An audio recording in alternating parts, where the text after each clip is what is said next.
It is now time for our random story of the day, although you could argue this is kind of related to what we talk about. We're looking at the rising price of fried chicken in South Korea. This coming from recent CPI data in the country showing that fried chicken is now the second heaviest weightings of any dining item in the country's consumer price index. This kind of caught our attention, Inez, this morning because, number one, we've seen the price spike up more than 10% on the year. Part of the reason is because the country, as in South Korea, imports more than half of its food. They are reliant on sort of the moves that we're seeing globally.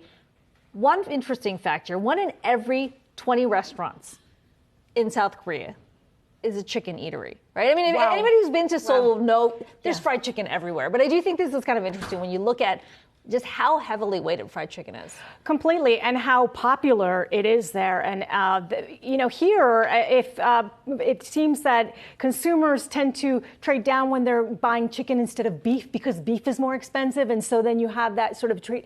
But it's a popular item there. And so it also goes to show you that there are some items which are just indispensable, that no matter how much they go up, a consumer will prefer. They're just not willing to give it up. They're not willing to give it up. They're willing to give up some other items perhaps, but not another fun fact, by the way, and you can tell I really looked into this fried chicken stat for South Korea. South Korea, number 3 globally, behind the U.S. and China in terms of fried chicken revenue, which, by the way, when you think about population, I mean, that's a pretty significant weighting there. But I think that chart there, interesting. Sashimi is the number 1 rating. In terms of CPI, followed by fried chicken, beef barbecue, pork rib barbecue. By the way, kimchi stew. A lot of people know kimchi jjigae at the very middle of it, so just something to think about.